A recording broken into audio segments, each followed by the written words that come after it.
சென்னை ராஜரத்தின மைதானத்தில் காவல்துறையில் சிறந்து விளங்கியோருக்கு பதக்கங்களை வழங்கிய முதலமைச்சர் விஜய். குடியரசுத் தலைவர் உள்துறை அமைச்சகத்தின் விருதுகளையும் வழங்கி கௌரவிப்பு.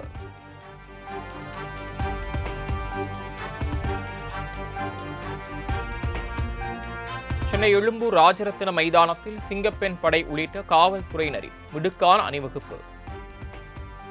வேட்டி சட்டை அணிந்து திறந்தவெளி ஜீப்பில் சென்று காவல்துறை அணிவகுப்பு மரியாதையை ஏற்றார் முதலமைச்சர் விஜய்.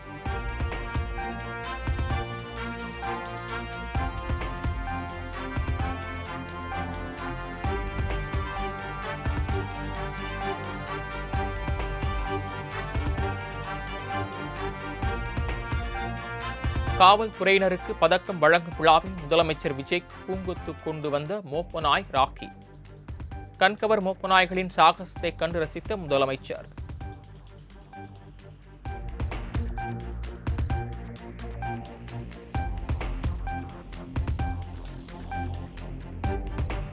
காவல்துறையினருக்கு பதக்கம் வழங்கும் விழாவில் புல்லட் வாகனத்தில் கம்பீரமாக சாகசத்தில் ஈடுபட்ட காவலர்கள். நெருப்பு வளையத்திற்குள் புல்லட் வாகனத்தில் சீறி பாய்ந்த பெண் காவலரை வியந்து பார்த்த முதலமைச்சர்.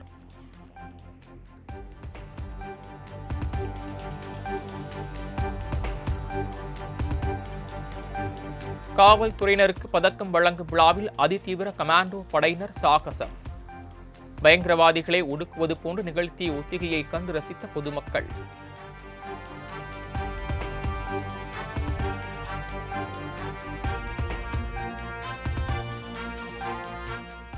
சென்னை எழும்பூரில் காவல்துறையினருக்கு ரோந்து பணிக்கான வாகனங்களை வழங்கிய முதலமைச்சர் விஜய். 42 மஹிந்திரா தார் கார், 96 ஹோண்டா யூனிகார்ன் பைக் சேவையை கொடியசைத்து தொடங்கி வைத்தார் முதலமைச்சர்.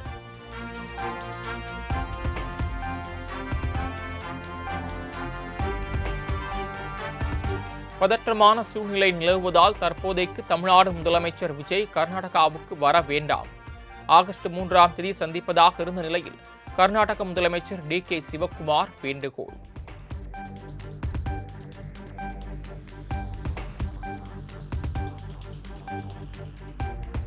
தமிழ்நாட்டிற்கு தண்ணீர் திறக்க தயாராக இல்லை என காவிரி மேலாண்மை ஆணையத்தில் கூறிவிட்டோம். காவிரி மேலாண்மை ஆணையத்தின் உத்தரவுக்கு எதிராக மேல்முறையீடு செய்ய உள்ளதாகவும் கர்நாடக முதலமைச்சர் DK சிவக்குமார் அறிவிப்பு.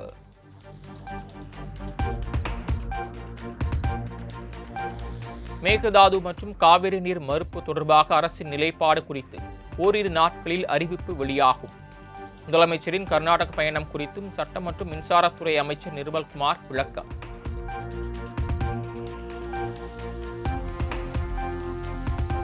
காவிரி நீர் கோரிக்கையுடன் முதலமைச்சர் விஜய் கர்நாடகா வந்தால் பெங்களூரு விமான நிலையம் முற்றுகையிடப்படும். கன்னட கூட்டமைப்பின் தலைவர் வாட்டல் நாகராஜ் எச்சரிக்கை.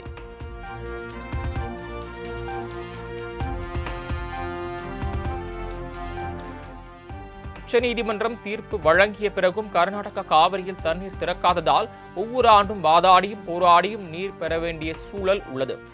மேகதாதுவில் கர்நாடக அரசு அணை கட்டினால் டெல்டா மாவட்டங்கள் பாலைவனமாகிவிடும் எனவும் அதிமுக பொதுச் செயலாளர் எடப்பாடி பழனிசாமி பேட்டி.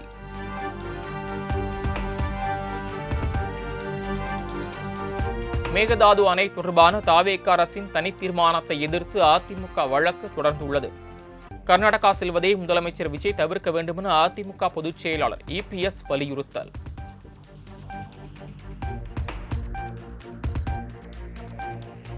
தேர்தல் வாக்குறுதியின்படி அனைத்து விவசாயிகளின் பயிர்க்கடன்களையும் முழுமையாக தள்ளுபடி செய்ய வேண்டும் என EPS வலியுறுத்தல். ஆகஸ்ட் 6ஆம் தேதி தாக்கல் செய்யப்பட உள்ள வேளாண் பட்ஜெட்டில் தள்ளுபடி அறிவிப்பை வெளியிட வேண்டும் எனவும் கோரிக்கை.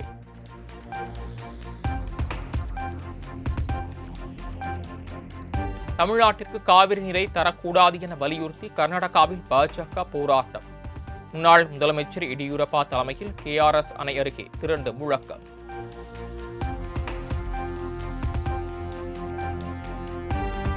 காவிரி விவகாரம் தொடர்பாக கர்நாடகாவில் ஆகஸ்ட் 13ஆம் தேதி முழு அடைப்பு. ஹோட்டல்கள், ஆட்டோ சங்கங்கள் உள்ளிட்ட 80க்கும் மேற்பட்ட அமைப்புகள் ஆதரவு.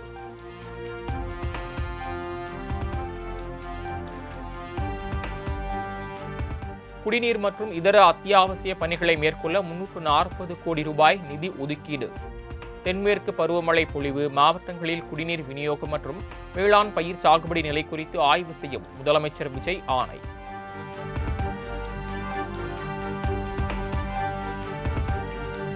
சனிக்கிழமை தமிழ்நாடு வருகிறார் மக்களவை எதிர்க்கட்சித் தலைவர் ராகுல் காந்தி.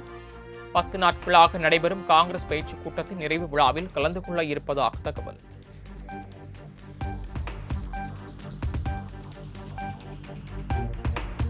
சுதந்திர வரலாற்றில் தமிழக வாக்காளர்கள் சாதனை நிகழ்த்தியுள்ளதாக இந்திய தலைமை தேர்தல் ஆணையர் ஞானேஷ்குமார் பாராட்டு. தமிழக சட்டமன்ற தேர்தலில் சுமார் 4.93 கோடி வாக்குகள் பதிவாகியுள்ளதாகவும் பேட்டி.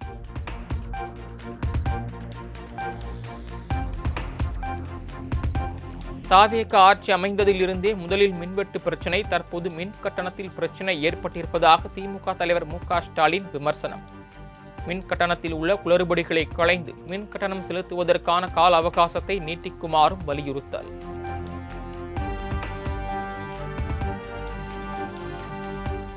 மின்கட்டண புகார் குறித்து வழக்கமான ஆய்வு நடந்து வருவதாக மின்துறை அமைச்சர் நிர்மல்குமார் விளக்கம். மின்கட்டண குளறுபடி குறித்து திமுக தலைவர் மு.க. ஸ்டாலின் மக்களை குழப்புகிறார் எனவும் விமர்சனம்.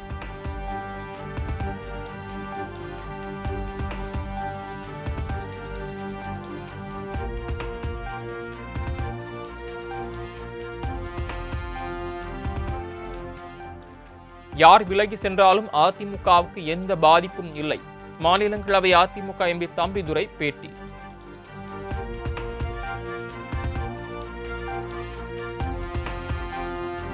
அண்டை மாநிலங்களுக்கு கனிமங்கள் ஏற்றுமதிக்கான தடையை தொடர்வது குறித்து முதலமைச்சர் முடிவெடுப்பார். டிராவல் மண் எடுக்கும் முறையில் கொள்கை முடிவு எடுத்து விரைவில் அறிவிக்கப்படும் எனவும் அமைச்சர் பிரபு பேட்டி.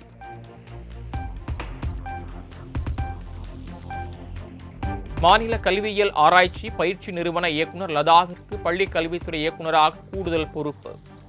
பள்ளி கல்வி இயக்குநர் கண்ணப்பன் ஓய்வு பெற்ற நிலையில் லதாவுக்கு முழு கூடுதல் பொறுப்பு வழங்கி தமிழக அரசு உத்தரவு.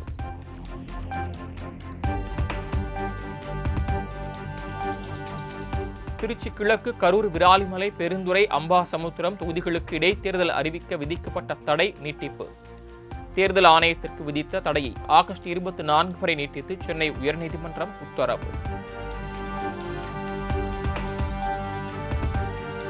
பழனி நில மோசடி தொடர்பாக பத்திரப்பதிவுத்துறை சிறப்பு தணிக்கை குழு அமைத்து உத்தரவு.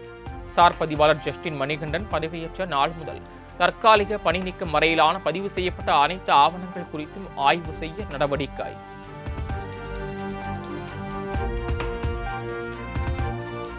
டாஸ்மாக் முறைகேடு தொடர்பாக திமுக முன்னாள் அமைச்சர் செந்தில் பாலாஜிக்கு முன்ஜாமீன் வழங்கி உச்சநீதிமன்றம் உத்தரவு. விசாரணைக்கு ஒத்துழைப்பு வரை செந்தில் பாலாஜியை கைது செய்யக்கூடாது என்றும் அறிவுறுத்தல்.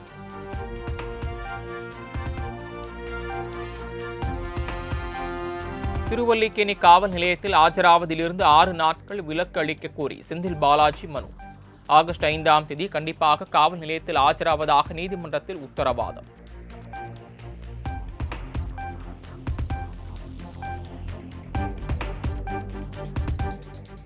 டாஸ்மாக் முறைகேடு வழக்கில் செந்தில் பாலாஜியுடன் தொடர்புடைய 2 பேர் கைது. சென்னை, கரூர் உள்ளிட்ட 41 இடங்களில் சோதனை நடைபெற்ற நிலையில் லஞ்ச ஒழிப்புத்துறை போலீசார் நடவடிக்கை.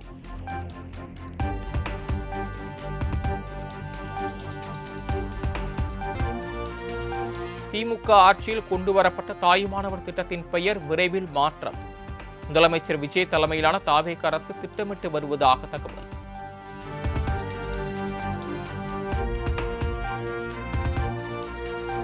டாஸ்மாக் மதுபான கடைகளில் மதுவால் ஏற்படும் பாதிப்புகள் குறித்து எச்சரிக்கை விளம்பரங்கள் வைக்க கோரிய மனு. தமிழக சுகாதாரத்துறை செயலாளர் பதிலளிக்கும்படி சென்னை உயர்நீதிமன்றம் உத்தரவு.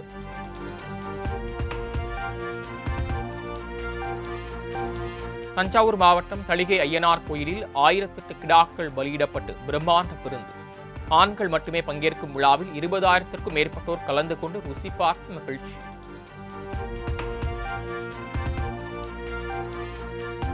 கோவை, நீலகிரி, தேனி, கன்னியாகுமரி, திருநெல்வேலி ஆகிய 5 மாவட்டங்களில் இன்று மிக கனமழைக்கு வாய்ப்பு. 5 மாவட்டங்களிலும் நாளை கனமழை பெய்யும் என சென்னை வானிலை ஆய்வு மையம் தகவல்.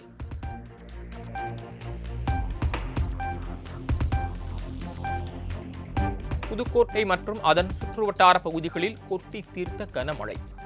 வெப்பம் தணிந்து குளிர்ச்சியான சூழல் நிலவுவதால் மக்கள் மகிழ்ச்சி.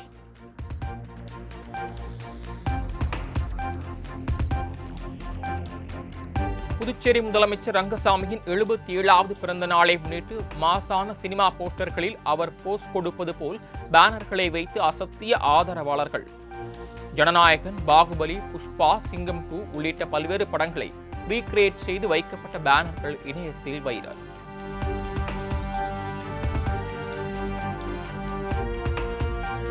மாணவர்கள் மீதான தடியடி, அயோத்தி கோயில் நன்கொடை திருட்டு உள்ளிட்ட பிரச்சினைகளை எழுப்பி எதிர்க்கட்சிகள் கடும் அமளி. நாடாளுமன்ற இரு அவைகளும் திங்கட்கிழமை வரை ஒத்திவைத்து அவைத் தலைவர்கள் நடவடிக்கை.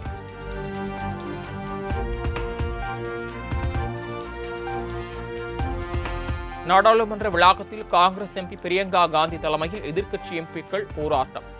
அயோத்தி ராமர் கோயில் நன்கொடை திருட்டு விவகாரத்தில் நடவடிக்கை எடுக்க கோரி முழக்கம்.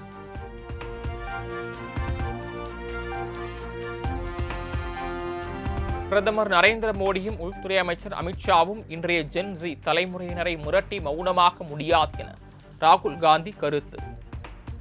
இந்தியாவின் கடந்த காலமான நீங்கள் எதிர்காலமாக இருக்கும் இளைஞர்களை எப்படி நடத்துகிறீர்கள் என்பதில் கவனமாக இருக்குமாறு எக்ஸ் பதிவு.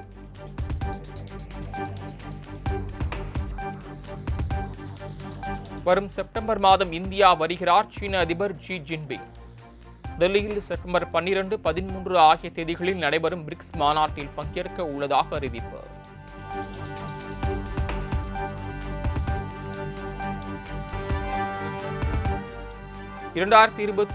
ஆண்டு நடைபெறவுள்ள ஒருநாள் உலகக்கோப்பை தொடர். ஜிம்பாப்வே, நமீபியா, தென்னாப்பிரிக்கா ஆகிய நாடுகளில் 12 மைதானங்களில் பட்டியலை வெளியிட்டது ICC.